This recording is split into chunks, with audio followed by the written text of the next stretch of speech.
মাত্র ১০ বছর বয়সে কাঁধে স্কুল ব্যাগের জায়গায় জীবিকার ভার। ছোট্ট দুই হাতে বাবার রেখে যাওয়া ভ্যানের হ্যান্ডেল ধরেই জীবনের কঠিন বাস্তবতার সঙ্গে লড়াই করে যাচ্ছিল জুনায়েদ। রোদ বৃষ্টিকে উপেক্ষা করে সারাদিন ভ্যান চালিয়ে যা আয় হতো তা দিয়েই চলত পরিবারের খাবার আর অসুস্থ দাদা দাদির ওষুধের খরচ।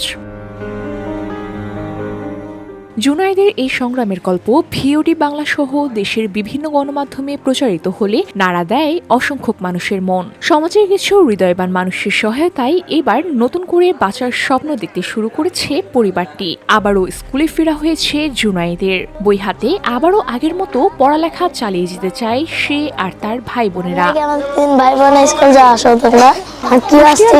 উপজেলার সীমান্তবর্তী গ্রাম গরুয়ার মিস্ত্রিপাড়ার বসবাস জুনায়েদের। পরিবারে রয়েছে অসুস্থ দাদা দাদি, ১২ বছর বয়সী বড় ভাই এবং ছোট্ট এক বোন। জুনায়েদের জীবনে অন্ধকার নেমে আসে তার মা চলে যাওয়ার পর। পরিবারের দাবি, অসুস্থ স্বামী হাবিবুর রহমানের চিকিৎসার জন্য জমানো টাকা নিয়ে ৩ সন্তানকে ফেলে স্থানীয় এক যুবকের সঙ্গে চলে যান মা রোজিনা খাতুন। এরপর ছোট্ট জুনায়েদের কাঁধে এসে পড়ে পুরো সংসারের দায়িত্ব।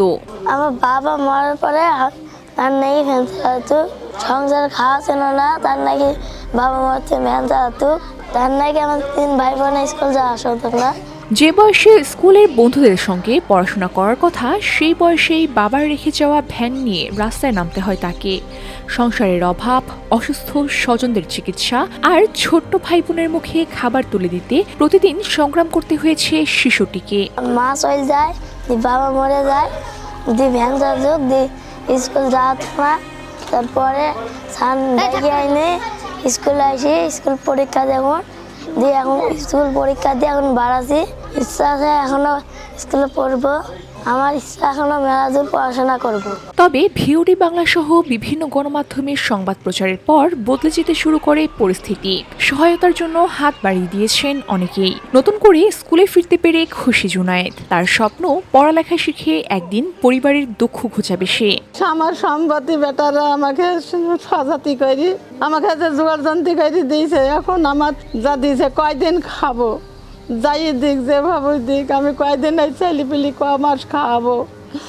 যদি 3টা ছেলে যদি ভালো ব্যবস্থা করে দিলে তাহলে আমরা 3টা ছেলে নিয়ে অনেক শান্তি পাতুক। সামাজিক দায়বদ্ধতা থেকে অসহায় ও সুবিধাবঞ্চিত মানুষের পাশে সমাজের বিত্তবানরা এগিয়ে এলে জুনায়েদের মতো আরো অনেক পরিবার ফিরে পেতে পারে বাঁচার নতুন আশা, এমনটাই প্রত্যাশা স্থানীয়দের। এখন বিষয়টা তো আমাদের খুব খারাপ লাগে। হেড স্যারকে বললাম, তো স্যার বলছে হ্যাঁ বাসায় যাওয়া যায়, খোঁজখবর নিয়ে এবং সামনে পরীক্ষা বুঝাই, ওরা ওদের দুজনকে স্কুলমুখী করেছে এবং ওরা দুজনে পরীক্ষা দিচ্ছে। তারা নিউজ প্রকাশ করার পরে পরবর্তীতে আসলে সমাজের বিভিন্ন মানুষ এগিয়ে এসেছেন এবং তাদেরকে কিছু কিছু করে আর্থিক সহায়তা প্রদান করছে যার যার সামর্থ্য অনুসারে। আমরা তারপরে পরিবারটির সাথে যেটা শুরুতেই কথা বলেছি, আসলে এইভাবে যে আর্থিক সহায়তা দিয়ে তারা আসলে কতদিন এই বাচ্চাগুলোর পড়াশোনার যে দীর্ঘমেয়াদী সময়টা এটা কিভাবে পার করা যাবে।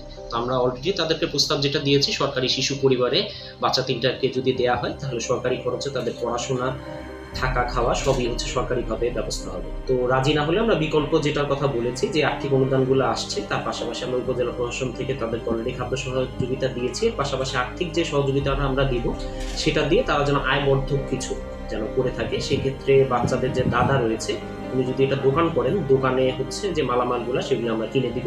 VOD Bangla news desk.